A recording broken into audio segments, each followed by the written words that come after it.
Ya, pada saat kayak gitu lu bagus diam aja. Aku pakai bening skincare. Seharusnya lu diam aja. Jadi lu nggak membuat riweh, nggak membuat kacau masalahnya. Dengan begitu, lu membuat masalah ini semakin rumit. Paham gak sih? Nah, tek-tek presiden apalah itu harusnya tadi itu kalau kalau gue ya sebagai lo, yang gue lakukan adalah gue cari pengacara terbaik untuk membantu dia agar hukumannya bisa ringan ataupun bisa apalah itu ya, yang penting terbaik buat dia. Nggak perlu gue yang up ke media minta simpati, tag presiden, tag apa segala macam. Menurut Ngana aja itu nggak membuat masalah semakin rumit gitu loh. Itu namanya ada udang di balik bakwan, sayang. Aku finalnya di Dr. Susan, darling. Hai Miss Wardani.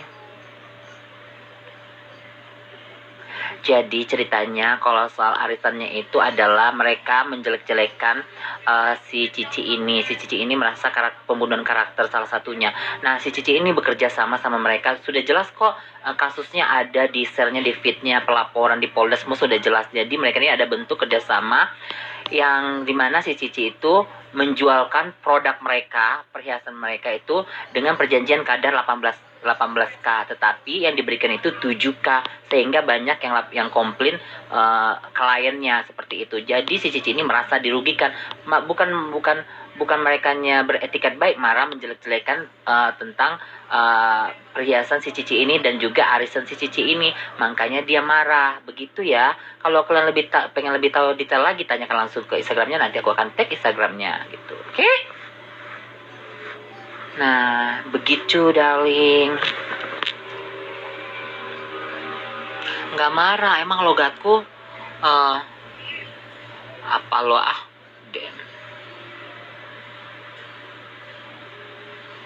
Nah, si Kut-Kut ini aku nggak tahu ya, ya kalau misalnya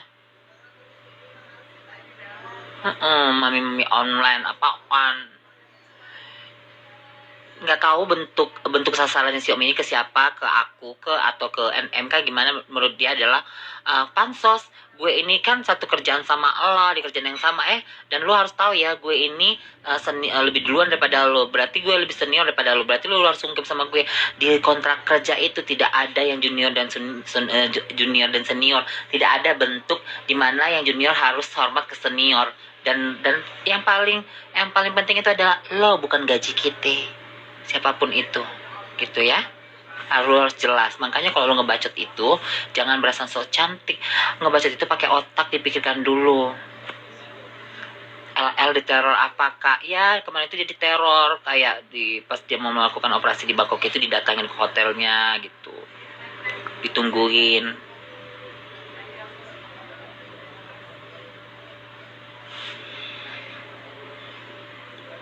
Pas itu jadi dia nggak kooperatif tuh, yang kayak so nantangin.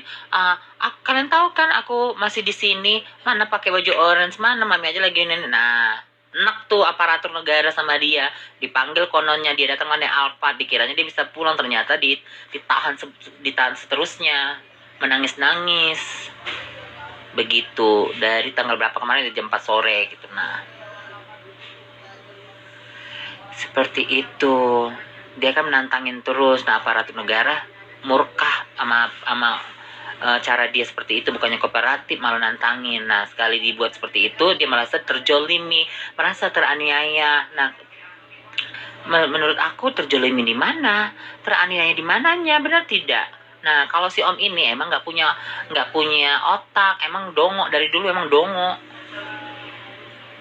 Kita nggak perlu ditangkap pun, kita kan dikasih tahu dari sono gitu loh, yang ini udah begini gitu kan ada. Kalau nggak dari mana kita tahu.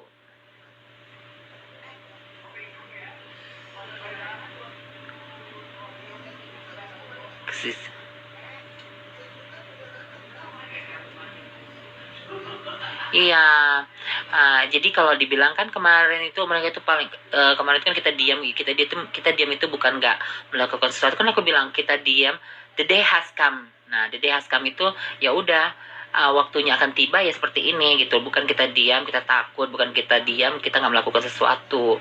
Nah, Di zaman now itu nggak perlu yang namanya arogan, adu-adu otot segala macam. Kita mah harus punya planning gitu, strategi.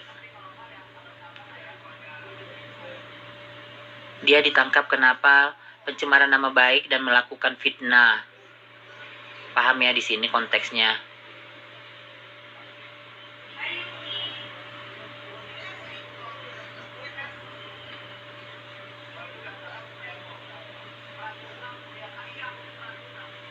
Itu udah ditahan kan berapa lama gitu loh. Makanya di plus 62 ini kita nggak usah merasa kita itu kebal hukum satu, dan jangan merasa terlalu kita paling kuat di atas segalanya. Dulu aja waktu kita lagi kebakaran, kita lagi begini, lu maluin kita di publik, si Alin begini, si itu, lu nggak merasa bersalah, lu bilang malah kita kena karma. Nah sekarang kita bilang lu kena karma, lu nggak terima, lu kalah, lu nggak terima pasukan geng sampah lu itu, lu emaknya kalah gitu loh.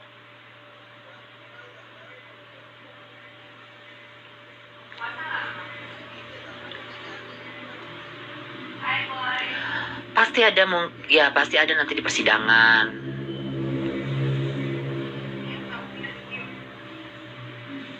Ya dia si kakek datang pakai Alphard ke sana kononnya.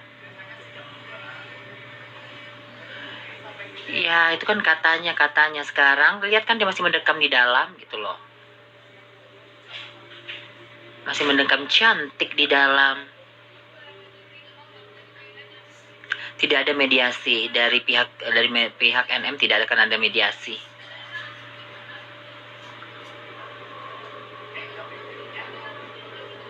Iya, ya wajar lah lu dibiayain hidup sama dia. Aku kan tahu.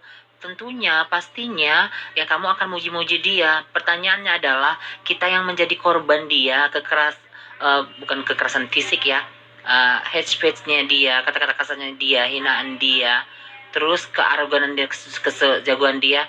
Yang menurut Lenggana, kita akan menilai dia baik. Orang yang menilai kita itu bukan orang terdekat kita, tapi orang yang gimana ya dibilang, orang lain lah dibilang. Kalau orang terdekat mah pasti akan dibilangnya iyalah baik. Kenapa? Karena mau nggak mau, kalau dia bilang kita nanti nggak baik, ya kita akan marah sama dia. Apalagi kalau sekarang lu bilang dia nggak baik, dia keluar, lu bisa mati mampus dia buat dong. Jadi udah deh, nggak usah ngambil simpati. Lu aja sama lemesnya mulutnya. Lu nggak ingat waktu gue mau naik taksi dari di warung itu, lu teriak-teriak dengan senang hatinya, lu ketawa-ketawa teriak. Sekarang lu kemana lo? Nikmatilah. Nasib kucing yang gimana ya, biasa mengucing lagi. Kemarin aja lo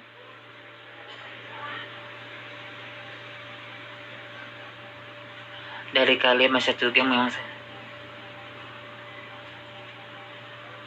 Nah itu tahu kan. Nah dan soal kasih kerjaan emang nggak dipotong. Orang itu kerjaan dipotong loh say, kecuali tadi dia ngasih kerjaan itu dengan nothing tulus, itu namanya berbaik. Kalau misalnya ada komisi, ya itu namanya bukan nothing tulus, itu namanya ya lu kasih gue kerjaan, ya gue kasih lu potongan, ya udah take and give gitu loh. Sukses bersama. Kalau sukses bersama, ya siapa yang lu disukseskannya? Lu sukses nggak lo? Kucing, lu sukses nggak lu sekarang? Kalau bukan hanya dalam bawa ketiak dia, lu sukses nggak? Sukses apa lo? Coba gue tanya. Jadi artis lu kagak? Punya usaha lu kagak? Sukses dari mananya lo? Ya beneran lah kekasihnya dia.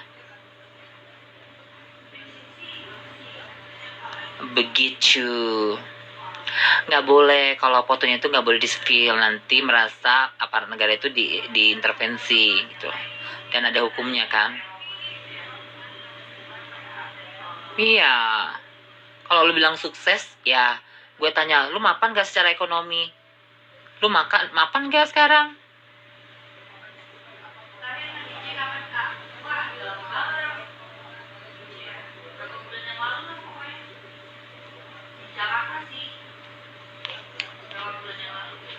Ya menurut kalian, ya dia itu siapa? Artis bukan, orang penting di sini di Indonesia ini bukan, sama kayak Eke, orang biasa juga. Ya terus ngapain dia liput media kononnya? Mikir dong, pakai logika dong, cinta. Ya arisannya yaitu dari tade lu pade yang mau ikut arisan, makanya udah deh nggak usah ikut, aku aja ibarat kata mampu ikut arisan, aku nggak mau kalau misalnya nggak jelas gitu loh.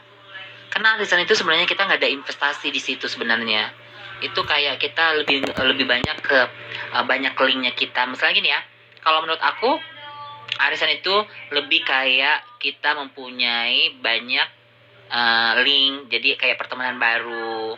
Kalau apalagi kalau kita misalnya perlu uh, punya usaha, jadi kita kayak bisa ketemu satu sama lain, bisa saling share usaha kita, bisa saling share ilmu bisnis kita gitu. Itu penting sebenarnya. Tapi kalau lu hanya untuk mengumpul duit pas-pasan, bagus ditabung di bank deh beb, percaya deh. Kok nggak beli emas gitu, emasnya pun jangan emas yang kayak lu beli yang lu beli dijual kepotong lagi ya. Lu belinya itu yang kayak mas antam gitu, yang 20 mas 24 karat gitu, gold gitu, yang batangan gitu kalau mau invest. Iya,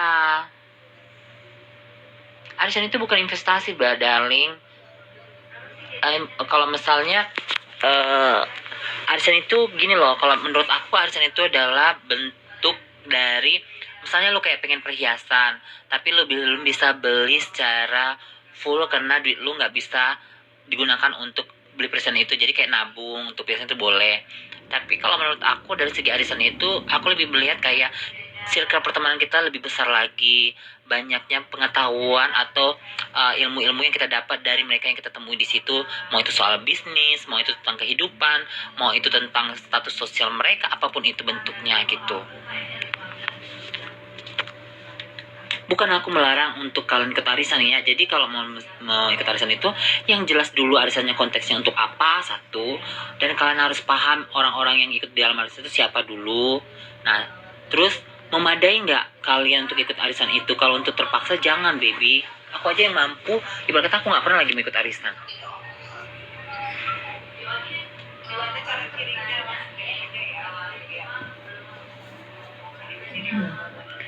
Kalau itu bukan kapasitas aku untuk membahas dengan koko-kokonya itu, karena ya mungkin mereka uh, ibarat bestie kali ya, jadi ya don't know, itu terserah mereka, itu hak mereka.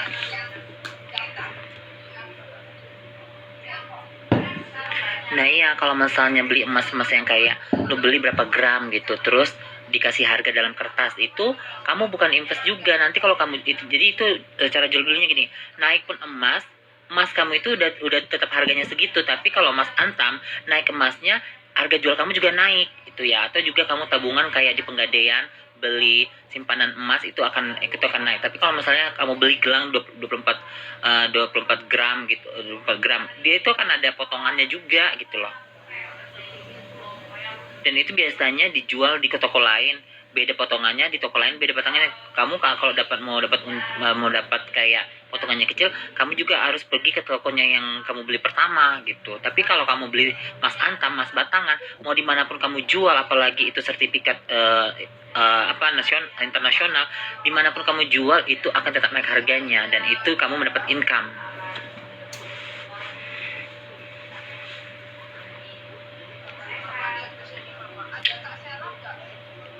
Tapi kalau kamu memang untuk invest buat perhiasan dipakai untuk jangka panjang, monggo, sah-sah aja. Yang penting adalah kamu mengikuti apapun itu sesuai dengan kemampuan, jangan dipaksakan. Kembali lagi nanti ya beb, ya beli logam mulia, karena bentuk perhiasan ini pasti ada potongannya, mau itu pun berlian maupun itu emas pasti ada potongannya. Tapi kalau logam mulia itu tidak ada potongannya, pasti kamu akan dapat keuntungan dari penjualan atau pembelian dari harga logam mulia itu, begitu ya. Atau kalau mau invest itu beli rumah, tanah, mobil juga bukan invest ya beb. Nah mobil itu ada keuntungan kita adalah untuk pakai, tapi bukan buat invest. Mau beli mobil itu jatuh nanti harganya.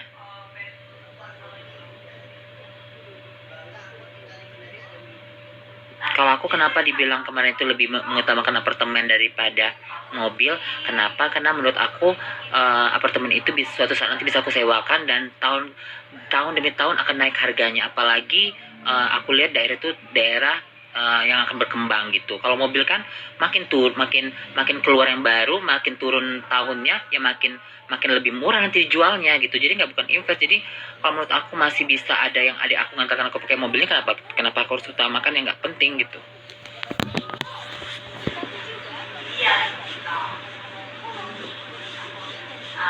Tuh benar.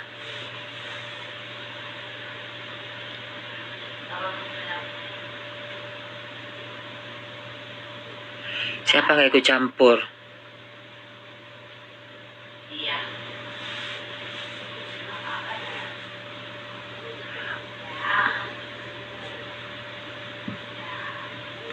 Tuh nih sana sini say, tuh katanya. Cowoknya nelfon ada yang ngirim tuh kakak. Siapa kirim? Ya kucing mungkin tinggal lagi di rukonya. Kucing itu yang selalu sama kakek. Lagi sakit dia, pusing katanya. Padahal baru aja tuh tadi tuh aku tanya. Tapi kan kita kalau perempuan itu kan butuh yang namanya perhiasan. Perempuan itu identik dengan cantik, suka pakai perhiasan, feminim, suka pakai baju bagus ya. Penting sih perhiasan itu, tapi kalau masalah sudah berlebih ya pakai perhiasan. Itu kalau itu aku nggak ngerti beb. Jadi kalau di yang lain itu disangkut pautkan aku jadi bingung. Ya kali gue mantan pas pakai sayang anjir. Ya kali. Udah aja. Gila gak sih?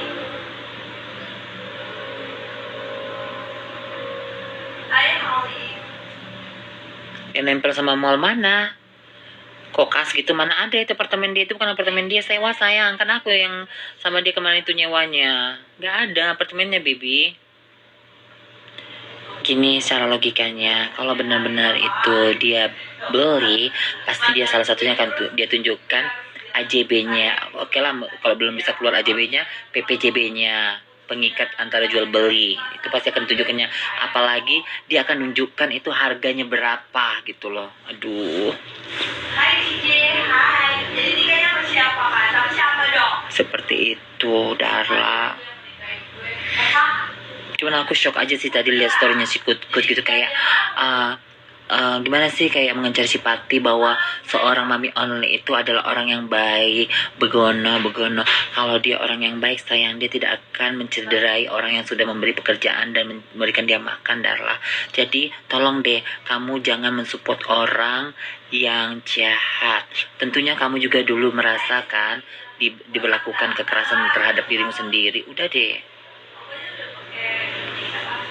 Ya kamu ya mau nggak mau karena udah keterusan sama dia, menikmatin hasil jeripaya dia, ya udah ya pasti kamu akan bilang bahwa dia itu baik gitu. Coba nanti kalau dia di penjara 3 tahun 4 tahun, coba aku lihat kamu gimana nanti reaksi kamu. Pasti dia akan balas dendam baby. Kita mau udah siap dia melakukan apapun itu. Orang yang kayak gitu tidak akan pernah berubah. Kalau soal penjaranya itu tuntutan hukumnya 10 tahun, ya pasti kena 5 tahun lah gitu.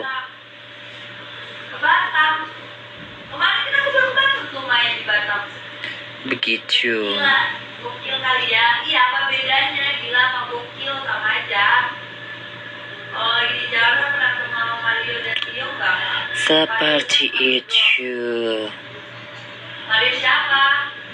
Aku nggak suka tebak-tebakan. Tebak-tebak kalau kakak poin aja dia. Aku puasa loh. Bagus dong, udah ada yang bolong. Jangan sampai ya. Yogi lah, ngapain? Olin itu siapa? Nggak kenal gue. Setahu aku dia anaknya Gaby, anak di bawah naungannya, tapi aku kurang kenal. Soalnya belum pernah ketemu sama sekali aku, dan itu aku nggak mau mensangkut pautkan hubungan apapun. Itu hak dia mau berteman sama siapapun. Tetapi kalau menurut gue nih ya, menurut gue sah-sah aja kalau misalnya lu mau berteman ke siapapun, tapi di dunia ini menurut gue nggak ada orang yang netral. Bullshit orang bisa menjadi nol. Belum ada bolong bagus dong, udah sampai bolong. Netral juga pasti akan ditunjukkannya bahunya akan condong kemana gitu. Jangan lupa dibantu like-nya ya, bantu like-nya. Itu nanti gak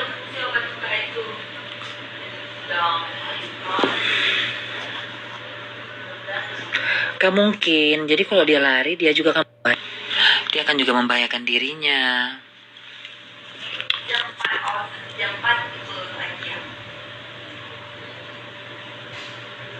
Pasti akan.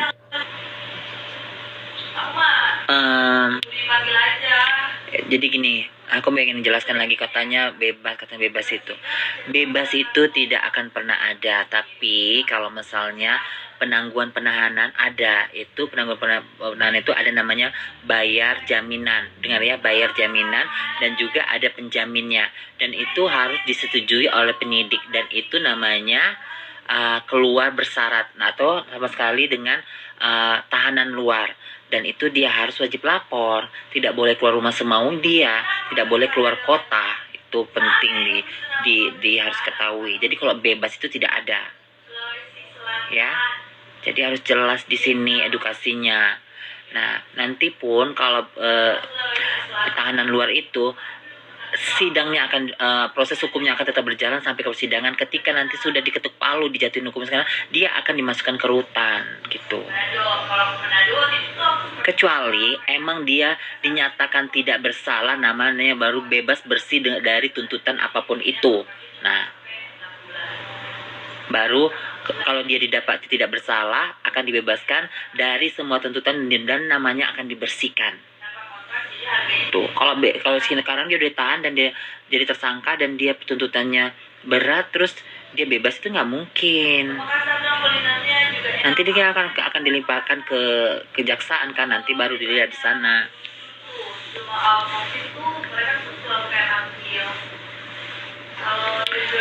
Ya, salah satunya dia nggak kooperatif, gini loh. Kan dia sudah dipanggil kemana itu, harusnya dia hari Senin apa gimana itu kan dia nggak datang kan, gitu. Jadi gini, kalau misalnya ya, kalau lu tersangka, lu dipanggil sekali, lu nggak kooperatif. Kedua kali, lu nggak dikooperatif. Ketiga kali lu kalau dipanggil, lu akan ditahan. Karena menurut hukum itu, lu ada orang yang telah, kayak menyepelekan hukum. Nah, makanya kami itu ditahan.